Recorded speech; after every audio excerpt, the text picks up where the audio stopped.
All right, good morning and welcome back to season 1 of the Urban Ecology Center's Backyard Wildlife Series, episode 5, The House of Cardinals. I will tell you as a researcher, we are encouraged to hold some degree of objective behavior. And for those of you who saw last week's episode on rabbits, I did use an inordinate amount of descriptive words like cute and adorable, very scientific words to describe the rabbit. And for full disclosure, I also have a very special place in my heart for this week's bird, the cardinal. So giving that warning out now at the beginning, I'm a scientist and I'm also a human being with a full range of emotions that I feel don't interfere with my objective mind, but actually help expand it. So here we go. Oh, and before we get started, I would like to remind everyone, Ethan mentioned about the many other educational and fun resources for folks of all ages at the Urban Ecology Center and my backyard website. I just watched the 3-part series, My Backyard Square, by one of the best educators I know, Regina Miller. Although these short videos are geared towards kids, I would encourage adults that explore the world with kids or adults wanting to explore their backyard in a little more systematic way to watch these videos as well. We are gearing up for some really cool research opportunities this summer through the community science department at the center, and a little basic background research never hurts, but this will be something we can all do together. I'm really looking forward to it. But plus, Regina just has this soothing, calming NPR voice that you could play in the background anytime, even if you're not watching. So, all right, let's begin. So we can trace the evolutionary history of our featured organism, the northern cardinal, as we do every week by reviewing its place in the tree of life, the phylogenetic tree. So the northern cardinal is an animal, kingdom Animalia, with a backbone, phylum Chordata. It is a bird, and like the house sparrow and the robin, it is a perching bird, passeriformes. So if you want more on these groupings, you can go back and watch the earlier episodes on the UEC in my backyard website, particularly the first episode, Desperate House Sparrows. From here, the cardinal takes a turn away from the house sparrow, which is in the family Passeridae, and the robin, which is in the family Turdidae. The cardinal is in the family, and I apologize, it'll probably be hard to remember this one, but the cardinal is in the family Cardinalidae. This is a New World family, meaning all the species in this family are found in North and South America. So you might be saying, what, there are cardinals in South America? And the answer is yes, and sort of. If you take this red-crested cardinal here, which surely has to be in the same family as our cardinal, right? But as you can probably already guess, the answer is of course not. Every few years or so, there's a shuffle in the phylogeny or taxonomic groupings of birds based on new genetic discoveries. And when that happens, the committees in charge in their stuffy suits in the boardrooms will dole out new scientific names or move birds from one group to another, or split a species or combine a species. And when that happens, we all need to adjust our checklists. We at the center usually just pay close attention to the eBird checklists, and when they change theirs, we'll change ours. So we'll try to sort through some of these messes as it relates to the cardinal. This red-crested cardinal, in addition to 5 other species of South American cardinals, used to be in the Emberizidae family. And for those of you who remember, about 10 years ago, we changed our checklists at the Urban Ecology Center. The checklists we used to go through at the end of our bird walks. Remember our bird walks? Yeah, me neither. But we'd go through the list, we'd call out the groups: waterfowl, hawks, ducks, kingfishers, and then we would mention the emberizid buntings, which were distinguished from the cardinalid buntings. Emberizid buntings at the time included things like snow buntings and larkspurs and other worlds, or other old world and circumpolar buntings. The cardinalid buntings included the New World buntings, like our indigo bunting. There have been more reshuffles of this, and today Cardinalidae is restricted to the New World, and Emberizidae is restricted to the Old World. So New World, North America, South America; Old World, Eurasia, Africa, and Australia. So In some ways, this actually got simpler, but of course, then you have to unlearn everything you used to learn. So, but to clarify for today, the family Emberizidae now includes only the Old World buntings and no longer includes any of our familiar buntings like the snow bunting. So if you just want to focus on North America for now, you can probably just ignore this family since we don't have any of them. Today, the family Cardinalidae includes quite a few familiar species, all found in the New World, like the northern cardinal, the indigo bunting, the dickcissel, and the rose-breasted grosbeak. In fact, there are over 50 species in this family. Almost all of them are robust seed-eating birds, often with strong seed-crushing bills, and they're sometimes referred to as the cardinal grosbeaks or the cardinal buntings.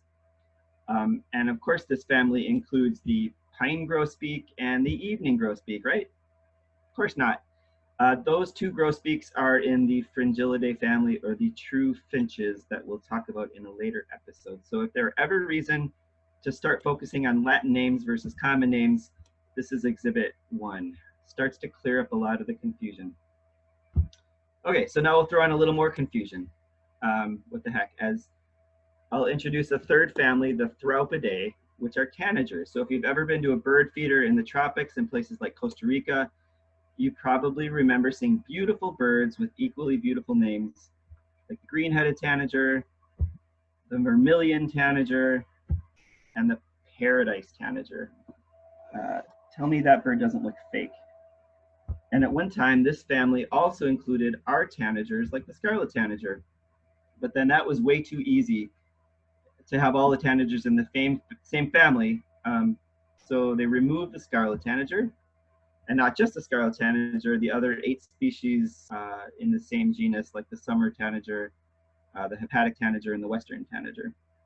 And they put them with our cardinal friends in Cardinalidae, which is where they are today. So now the Cardinalidae family is a little bit bigger as we welcome these few tanagers. And we started this whole discussion with this guy, the cardinal from South America, the red-crested cardinal. Initially, this bird and about a half a dozen of its relatives were in the Emberizidae family, but lots of birds, including the red-crested cardinal, were later removed. And now the tanagers, they were like, hey, we got room. We just lost the scarlet tanager gang, so come join us. And that's where they went. So it's a little phylogenetic bedtime fairy tale about the cardinal family tree. It starts out, wonders were tanagers, and then it ends with they lived happily ever after. Once buntings became cardinals, cardinals became tanagers, and tanagers became cardinals. So now we can focus on the northern cardinal. If you are interested in learning Latin names, this is a good one to start with. Cardinalis cardinalis. The cardinal is named for its Catholic namesake, cardinals who wear bright red robes. And this isn't the only bird named for Catholic leaders. The prothonotary warbler is named for the Catholic prothonotary, which dressed in bright yellow garbs. We call this bird the northern cardinal because it's the cardinal with the northernmost distribution. And other names you may have heard include redbird, common cardinal, or just cardinal. There's a question, was that movement based on DNA? Yes. In theory, it's all based on DNA. A lot of it is mitochondrial DNA, but as genomes are being described and that is changing, they say that, yes, this is all based on genetics. But sometimes it feels like they just want to throw their power around every once in a while and remind us that they can make these changes. The cardinal was one of the original species to be classified by Carl Linnaeus in the 1700s in the binomial nomenclature system we still use today. It was first named Loxia cardinalis because Linnaeus grouped the cardinals with the crossbills. The crossbills are still in the genus Loxia, but in 1838, the cardinal was moved to its own genus, Cardinalis, but with that move, the species name was changed to Virginialis. So Loxia cardinalis became Cardinalis virginianus, or the Virginia cardinal. It stayed there for about 80 years. And then in 1918, because we were getting too comfortable, the name was changed to Richmondana cardinalis to honor the American ornithologist Charles Wallace Richmond. And it stayed here until 1983, well into most of our lifetimes, before it finally found its current cozy home as Cardinalis cardinalis. And that's also when its common name was changed to the northern cardinal to distinguish it from other cardinals. So let's hope it stays here for a while. There are two other species in the genus Cardinalis. The first is arguably the winner of the coolest bird name ever, the Pyroluxia of the southwestern United States on the left, and the beautiful vermilion cardinal of South America on the right. So these are the cardinal's closest relatives. This is a dimorphic bird, meaning adult males and females can be told apart by plumage. Males are slightly larger, but not enough to really notice. And one of the cool things about cardinals is that both males and females sing. Here is a young cardinal, and you'll notice that it just looks like a cardinal, but it's mostly brown. And even the bill starts out very dark and gradually changes to bright red for both adult males and females. So that helps in the aging process. If you see a bird with kind of a really dark brown bill or even a darkish bill, it's probably a younger bird. And when it's bright red, it's an adult bird. So I don't know about you guys, but the thing I always notice on the cardinal is that bill. That is a bill meant for crushing hard to crush seeds. It's a seed specialist. We also ban birds. Some of you ban birds with us. We catch them in nets. We mark them with aluminum bands. And in this context, that seed crushing bill becomes a finger crushing bill and really a soul crushing bill. It's not the worst bird to catch. There are some other species that inflict more pain when you hold them, but it's pretty close. And it's not just that they bite your finger. They bite and then they grind back and forth, kind of daring you not to scream in pain. And on the other hand, pun intended, I guess, I think there is some sweet justice being doled out here. We as researchers are putting birds through a fairly stressful experience when we catch them, and so it's only fair that cardinals dish some of that stress back at us. There is a trick that sometimes works. If you have a small stick and a bird is mawing down on your fingers, you can offer it the stick, and sometimes it'll move from your finger to that stick and start biting the stick for a little while. That gives you, it buys you a little bit of time to heal and process the bird, but usually that only works for a few seconds. And if the bird has been caught before, they know they're onto you, and they're back to gnawing on your skin. Here's the range of the northern cardinal. There is some evidence that the cardinal has been able to expand its range due to the increasing presence of human-dominated landscape, particularly bird feeders, backyard bird features.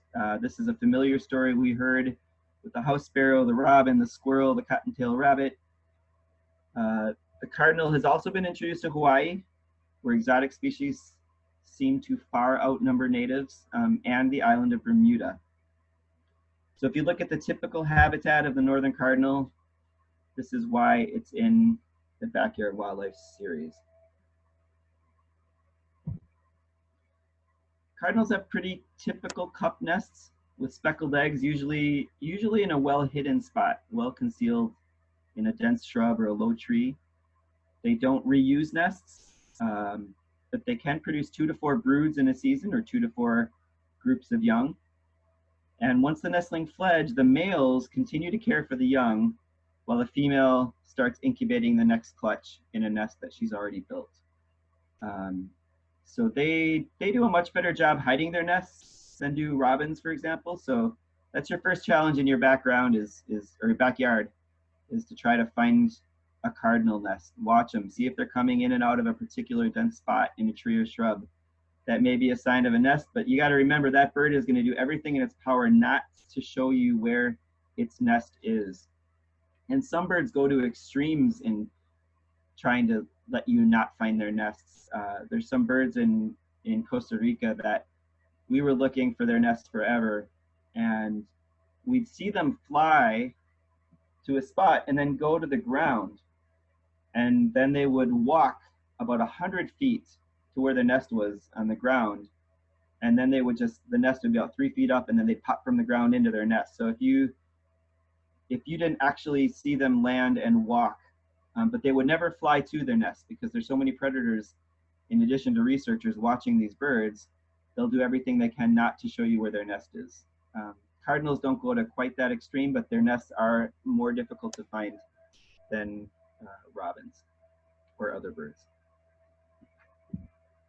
Cardinals are pretty territorial, and both males and females will aggressively defend a nest from other birds or predators. And then sometimes we as humans put something in their environment that will confuse them, like a mirror. And there are many, many cases of cardinals finding a mirror in their territory, and they see an intruder and they attack that intruder, and that can go on for a long time. They're attacking their reflection in the mirror. That can go on for days, even weeks, but eventually the hormones cycle down, and then that urge to fend off that pesky predator starts to go away. But if you do see this, it can be entertaining, but then maybe you want to show some mercy and cover up the mirror or move it. Maybe because they stick around bird feeders a lot, taken care of, and cardinals can often, partly because of this, carry a parasite load. And so you may see birds like this that lose their feathers around the head, making them look more like a vulture than a cardinal. So sometimes this is a parasite, but cardinals just have very weird molting patterns in general, and for whatever reason, that can result in all of the feathers in the head molting at the same time, and causing a pretty strange headshot for a couple of weeks. So it may be because they have a parasite, or just maybe a result of how they molt, but definitely looks a little bizarre. You may have seen pictures circulating of cardinals looking like this. This is a case of bilateral gynandromorphism, in which a single individual develops both female characteristics and male characteristics on each side of their body. So bilateral, like split down the middle. Gynandro is female, male, and morph is form. So this is, it happens, not often, but regularly in cardinals, and it's actually a pattern you see in other species of birds and insects. And because the cardinal and some butterflies are visually dimorphic, meaning the males and females look different, if you have one individual with both male and female qualities, and this includes the sex organs, the resulting images can be pretty striking. So in butterflies, there's often both a color and size difference on the same insect, so you get different sizes, shapes, and colors in each wings. So again, yep. We have a question asking whether both male and females sit on the eggs. Females sit on eggs, but males do a lot of tending to the female. So he will bring her and them food, but he usually doesn't brood the eggs. He will hang out with the nestlings, but usually not the eggs, at least from what I'm aware of.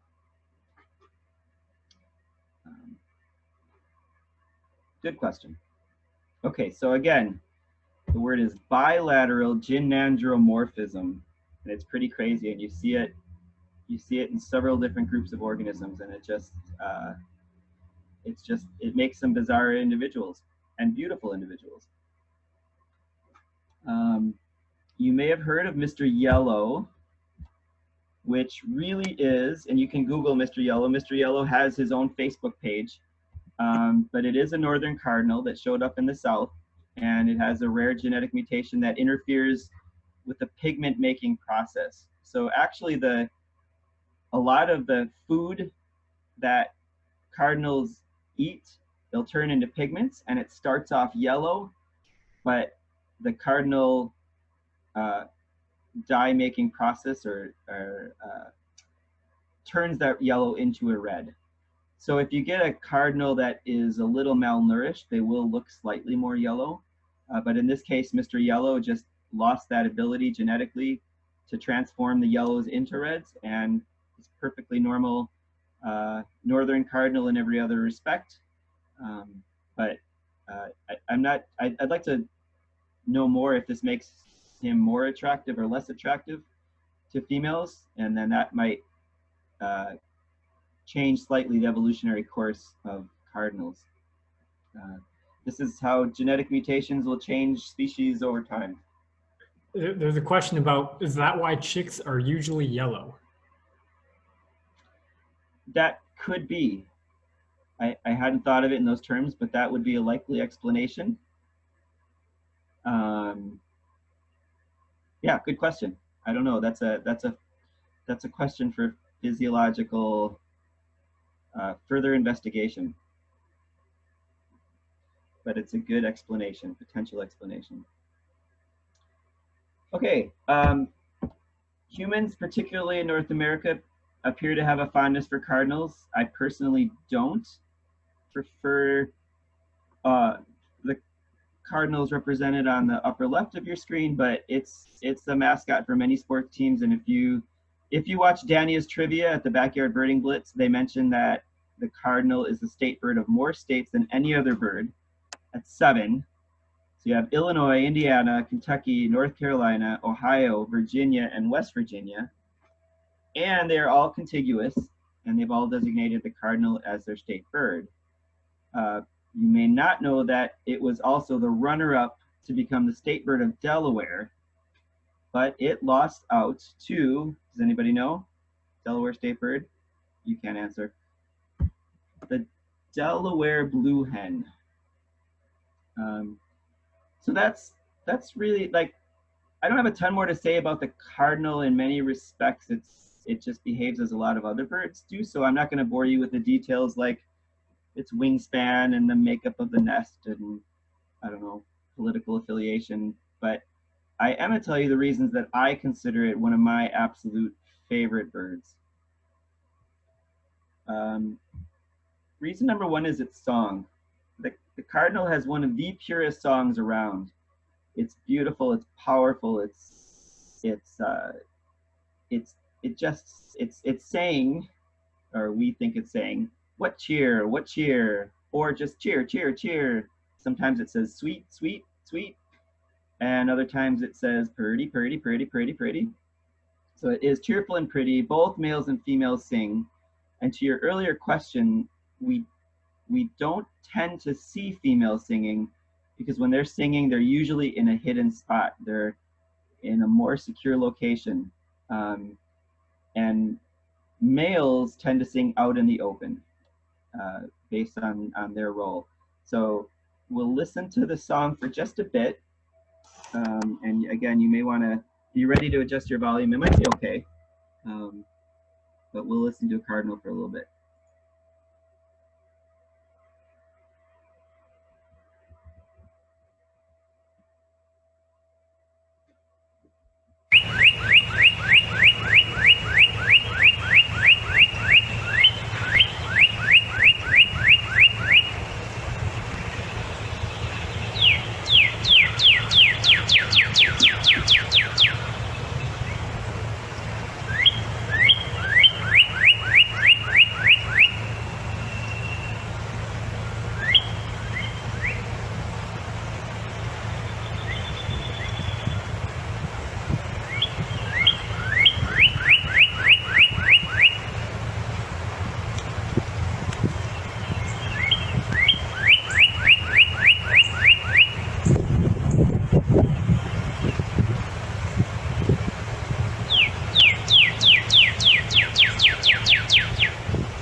So that's reason number 1 why I love the cardinal so much. Reason number 2, if if you think back to some of the dreariest winter days in Wisconsin, it's cold, it's dark, sunsets early, it's cloudy and windy. You're just feeling down, and you look out the window and you see this. Uh, you just can't help but feel a mood lift when you see a cardinal in the middle of winter. It's just so bright against a dreary landscape. And if it's singing on top of that, that's just the best. Yep. There's a question previously asked before, but do males sing when they have a female with them? I'm not sure if you're getting to that or. Yeah. There are a lot of reasons that males sing. They will sing. Singing has quite a different, quite a few different contexts that we're aware of. One of the best books for studying this is called The Singing Life of Birds by Don Kruzma. But the males will sing to attract a female. They will sing to tell other males that they're there. They're very territorial. And we talked one of the episodes a little bit about the dawn song, the dawn chorus. And really the reason that birds sing so early in the morning is they're just kind of checking in with each other, particularly during the breeding season. So if a cardinal's singing, and then all of a sudden he hears his neighbor, and his neighbor is where he's supposed to be, then everything's good. He's like, okay, Bob's over there, Bob's doing fine. But then he hears somebody that's closer than he should be, is infringing upon his territory, then that cardinal is going to go check it out and make sure that the borders are secure. Or he may hear a bird every day, but then he doesn't hear that bird. And that will also raise attention, because that might mean that bird, his other neighbor, was, killed by a hawk, which could mean further breeding opportunities. So really that morning song is just kind of check in, make sure everybody's where they're supposed to be. But that's not the only reason they'll sing. They'll maintain those territories. They'll sing to pair bond. Males and females will sing to each other. And again, we don't often know that it's males and females because they're singing the same song. In fact, males and females, their songs will kind of coalesce and become very similar to each other. So we'll often think it was just that male, but it could be the male and female. Part of that is pair bonding. Cardinals are monogamous, at least socially. We'll talk about that. And sometimes then they also have what are called calls. We'll at least do little chips. To me, the cardinal call sounds like when you have sneakers on a gym floor, and you're kind of that little pivot, and you hear that little kind of squeak that your sneakers make. That's to me what a cardinal call sounds like. That's going to have a totally different context, and it's usually that can be the male and the female just making sure they're there, they're safe. It could be talking to the kids. The kids don't stick around too much, but it's usually inter-family communication. They have warning calls if there's a predator around. So, but there are certain seasons when they do start singing, and maybe that's what this question is getting at. But they can sing year-round, and there's just a lot of different reasons that they'll call. They will call if there is a female with it. They will call if there's not a female with it. They're very vocal birds. So that's an excellent question, and I hope that answered it.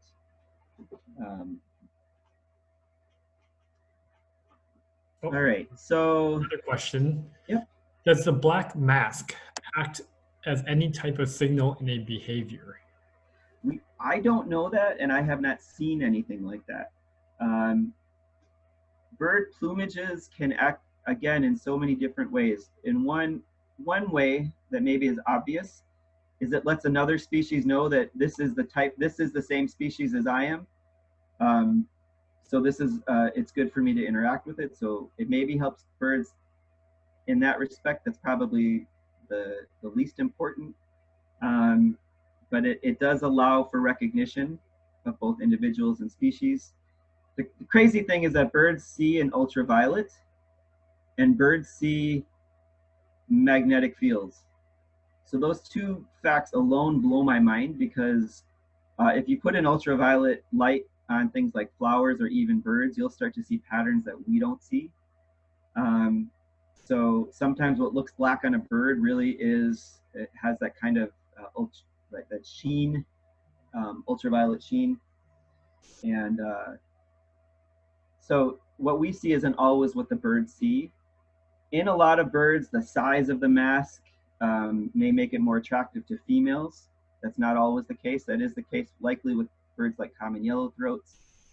I am not aware of any particular studies with the size and shape of the cardinal mask, but now it's something I'm going to do. So I appreciate that question. And I don't know if to me, just now, this is a non-scientific answer. To me, it just makes that bird look just so much cooler. You know, I remember somebody visiting from, I want to say it was Turkey or somewhere in the Eastern Europe, and they looked at a cardinal and they just said, that is like the most gorgeous bird I've ever seen. And oftentimes we just take that for granted, that some of our common wildlife, when you really look at them, they just look just so amazing. But when we see them all the time, it kind of takes away from that that excitement that of seeing the bird. But it really is quite a beautiful bird. So pause just for a second, and then we'll move. So I guess the next reason that, and then this is getting even more in the non-scientific world, but this is a bird that personifies love. It's a passionate red color. When a male is courting a female, he'll delicately grab a seed from a feeder and then lovingly bring it to its nearby mate and feed her pieces one by one, bill to bill, going back and forth from the feeder to her. He does share, as I mentioned, much of the parenting duties. He'll vigorously defend his nest, his nestlings, his partner, his territory. But of course, from an anthropomorphizing view here, we need to mention that for him, because in many bird species, males play no role at all in parental care. So the fact that she also vigorously defends her family, builds the nest, broods her young, that kind of goes without saying, but also deserves the accolades. We just don't point it out every time because that's the norm. And since it's also my job to kind of kill the mood, I guess I should point out that most birds that appear socially monogamous in reality are genetically not. So there's social monogamy and genetic monogamy. So extra pair copulations, EPCs, some call it cuckoldry, there's other words for it. They are common in cardinals, and it's initiated by both sexes. So if you want to ignore this fact temporarily, since we're kind of in this like lovey mood, I won't blame you. But yeah, most birds that are even socially monogamous, there is some extra pair hanky-panky going on. So we mentioned their pure song, and then just to add frosting to these sunflower seeds, guess when cardinals start singing their territorial song? It's the middle of February. In fact, it's right around February 14th, which of course is Valentine's Day. Just awesome. So even though birds do sing year round, they start to really ramp up their spring courtship songs right around February 14th, Valentine's Day. So I'm not sure where you fall on the spirituality spectrum, but I've heard more stories of people talking about cardinals personifying people in their lives, whether it's people they just married, hi Glenna, or people they lost in their lives. In fact, my own aunt who died young, and she maybe did the purest, sweetest imitation of a cardinal song of anyone I know. She still speaks to me today through this bird. So thanks everybody. I hope you enjoyed this this short episode. Next week we will be focusing on the very strange and fascinating Virginia opossum.